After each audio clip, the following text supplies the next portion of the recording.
नमस्कार, मैं दिवाकर पांडे अपनी एक व्यंग रचना लेकर आप सबके बीच उपस्थित हूँ। व्यंग का शीर्षक है सांप का काटा। आदमी को मारने के लिए सरकारी वायदे, विपक्ष के ताने, कवियों की कविताएं और सरकारी कर्मचारियों की धूर्तताएं कम थीं क्या? जो अब सांप ने भी काट लिया। अरे भाई, मरने का भी कोई कायदा कानून होता है। इतने चुस्त और दुरुस्त प्रशासन में सरकारी अनुमति के बगैर कोई ऐसे कैसे मर सकता है? टीवी पर बैठा एंकर अभी पैनल में शामिल अन्य कुछ बयान बहादुरों को गर्म करने की कोशिश कर ही रहा था कि बिजली चली गई। और उधर कार का शीशा नीचे करते हुए सीएमओ साहब ने धरने पर बैठे सुखगरवा से पूछा, काहे बैठे हो? बेटे को सांप ने काट लिया है सरकार, और उसका इलाज नहीं हो रहा। सुखगरवा ने उत्तर दिया, सांप ने तो पुतनवा के बेटे को भी काटा था और इलाज तो उसका भी नहीं हुआ था। तब तुम धरना देने नहीं आए थे। सीएमओ साहब इतना बोलकर आगे बढ़ गए। तब तक इलाके की पुलिस चौकी के इंचार्ज की आमद हुई।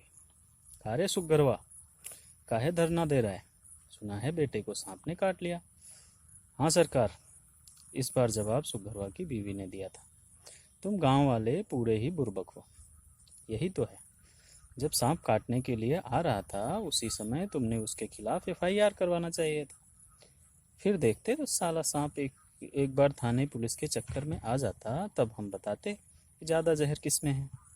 सुखगरवा रोते बिलखते इंचार्ज साहब का मुंह देख ही रहा था कि नेता विपक्ष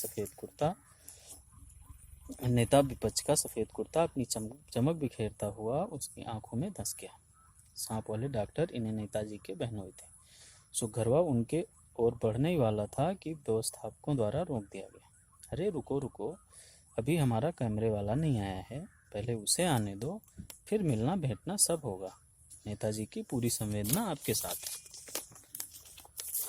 सरकार अपने बहनोई से कहकर अगर इलाज करा देते तो मेरा कुलदीपक बुझने से बच जाता। सुखगर ने हाथ जोड़ते हुए कहा, अगले चुनाव में नेताजी को जिताइए, फिर होगा ये सब। अभी तो ये बस अपना सपोर्ट दिखाने आए हैं। नेताजी के आगे खड़े मार्गदर्शक मंडल के प्रतिनिधि टाइप नेता ने कहा। ये सब चल ही रहा था कि सरकार की आकाशवाणी गूंजने लगी। सुखगर, शायद तुम्हें पता नहीं होगा कि हमारी सरकार ने ऐसी योजना बनाई है जिसमें तुम्हारे पूरे परिवार का मुफ्त में इलाज होगा। तुम्हें डरने की कोई आवश्यकता नहीं है। हमने एक मोबाइल ऐप भी बनाया है, जिसे मोबाइल में डालकर रखो तो बताएगा कि सांप किस तरफ से आने वाला है। और इसके अलावा हमने ऐसी व्यवस्था भी की है कि सांप अगर काटने के लिए आएगा तो हम तुरंत नेवला छोड़ देंगे। तुम्हें बस नेवला छोड़ने के लिए अपने पास वाले नेवला केंद्र में जाकर एक अर्जी ही लगानी होगी बस। पर सरकार, ये नेवला केंद्र कहाँ है? वहीं पर मौजूद एक सफाई कर्मचारी, जिसने आज तक झाड़ू का मुंह तक नहीं देखा था, तनख्वाह में एक दिन भी लेट हो जाए ये उसे मंजूर नहीं था। उसने पूछा। आकाशवाणी ने थोड़ा सा खिसियाया हुआ सा मुंह बनाया। ऐसा अनुमान है, पर नेता खिसियाए ये जरूरी भी नहीं। और बोली, उसे बनाने पर अभी विचार चल रहा है।